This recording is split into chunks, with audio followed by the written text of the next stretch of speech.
নমস্কার বন্ধুরা, তোমরা সবাই কেমন আছো? আশা করি ভালো আছো। আমিও ভালো আছি। আজকে নিরামিষ পুঁই শাকের রেসিপি তোমাদের সাথে শেয়ার করব। তো প্রথম থেকে শেষ পর্যন্ত ভিডিওটি দেখার জন্য অনুরোধ রইল। তোমরা তো টেনে টেনে ভিডিও দেখো, টেনে টেনে একদমই ভিডিওটি দেখবে না। প্রথম থেকে শেষ পর্যন্ত ভিডিওটি দেখলে তোমাদের কাছে ভালো লাগবে, আমার কাছেও ভালো লাগবে। আর জানো তো, আমার চ্যানেলে সব কিছুই ঠিক আছে, কিন্তু ভিউটা হচ্ছে না। কেন যে ভিউ হচ্ছে না বুঝি না। প্রতিদিনে 30-40টা ভিউ হয়, এর উপরে ওঠে না। তো কেন যে ভিউ আমার চ্যানেলে কম, আমি সেটাও বুঝতে পারি না। লাইক কমেন্ট হলে তো হবে না, তোমার ভিউ উঠতে হবে। ভিউ না উঠলে চ্যানেল দাঁড়াবে না আমার একদমই। চ্যানেলটা আমরা 1-1.5 বছর থেকে আমি চ্যানেলে কাজ করতেছি, কিন্তু ভিউ হচ্ছে না। তো যাই হোক, পুঁই শাকটা কেটে নিতেছি। পুঁই শাক আজকে কাঁঠালের বিচি, এখন কাঁঠাল সবার ঘরে ঘরে কাঁঠাল কিনা হবে। কাঁঠালের বিচি দিয়ে পুঁই শাক নিরামিষ এভাবে রান্না করলে ভীষণ মজা হয়। তো আজকে তোমাদের সাথে খুবই সহজে এই রেসিপিটা শেয়ার করব। মানে কোনো চিংড়ি মাছটা ছাড়া এমনি নিরামিষ মজা লাগবে। তো তোমরা ভাবে বৌদি প্রতিদিনই নিরামিষ রান্না আমাদের দেখিয়ে দেয়। আসলে আমার চ্যানেলে আছে মাছ মাংস সব কিছু রেসিপি আছে, কিন্তু আমাদের নিরামিষ এখন চলতেছে। কাকলি রানী কিচেনে নিরামিষ সিজন চলতেছে একদম 1 মাস পর্যন্ত। 1 মাস পরে আবার তোমরা ডিম মাংস মাছ যা যা আছে সব কিছু তোমাদের সাথে শেয়ার করব। এখন এই নিরামিষ 1 মাস তোমাদের সাথে শেয়ার করব যা রান্না করি সেটা। যাই হোক, সব কিছু কেটে টেটে নিলাম। এখন ধুয়ে নিতেছি কাঁঠালের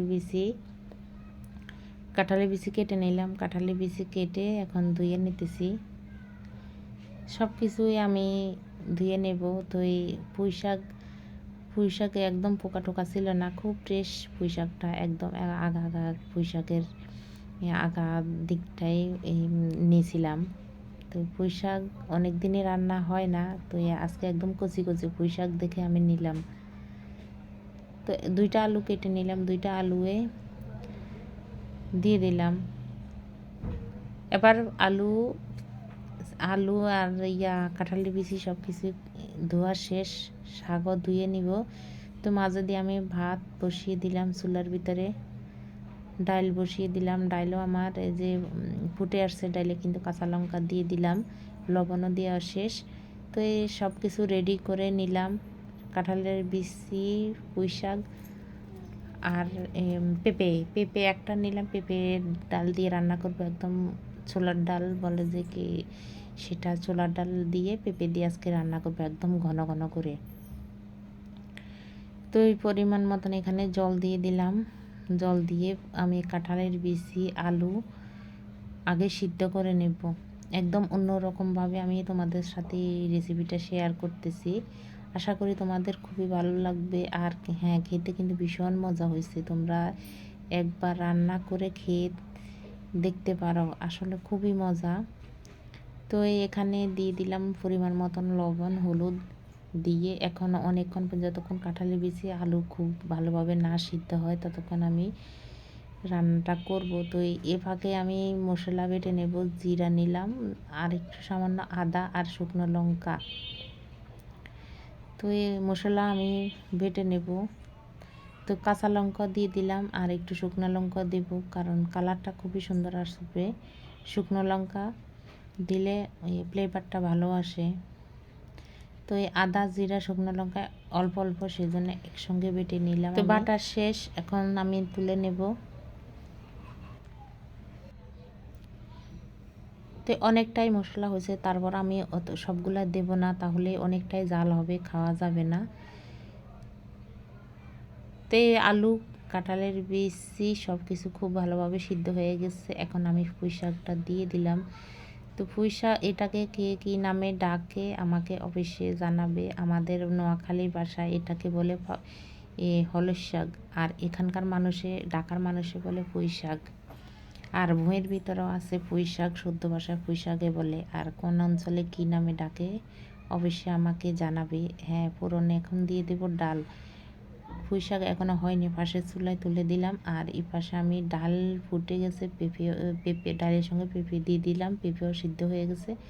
এখন ফোড়নটা দিয়ে দেব। এখানে দিলাম জিরা আর শুকনো লঙ্কা। জিরা শুকনো লঙ্কাটা দিয়ে, জানো তো ফোড়নটা দিলে ভীষণ মজা হয় ডালের। বিশেষ করে নিরামিষ যখন রান্না হয় ডাল, তখন এভাবে ফোড়ন দিলে ভীষণ মজা হয়, যে কোনো ডালই বলো। তো আলু কাঁঠালের বিচি তো খুব ভালোভাবে সিদ্ধ হয়ে গেছে, তাই একটু ঘুটনি দিয়ে আমি একটু করে দিলাম, মিক্স করে দিলাম, যাতে একটু ঘন ঘন হয়। এখন ফোড়নটা দিয়ে দেব। তো দিয়ে দিলাম গোটা জিরা, আর দিয়ে দিলাম কালো জিরে। আর যারা কালো জিরাটা পছন্দ না করো, তারা কালো জিরেটা নাও দিতে পারো, আর একটু রসুন দিতে পারো।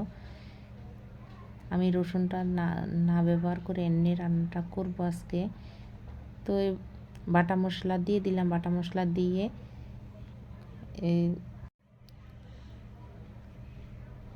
তো ফোড়নটা দিয়ে দিলাম আমি। তো একটা বলক আসলে সামান্য একটু চিনি দিয়ে দেব। পুঁই শাকে একটু চিনি দেওয়া লাগে, তা না হলে মানে সারের পুঁই শাকটা একটু নোনতা নোনতা লাগে, তিতে তিতে ভাব আসে।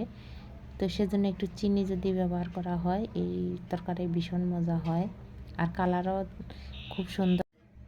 তো বন্ধুরা, আমার আজকের পুঁই শাকের রেসিপি তোমাদের কাছে কেমন লাগলো অবশ্যই জানাবে। ভালো লাগলে একটা ছোট্ট লাইক দেবে, একটা শেয়ার করবে, আর প্রথম থেকে শেষ পর্যন্ত আবারও বললাম ভিডিওটি আমার দেখবে।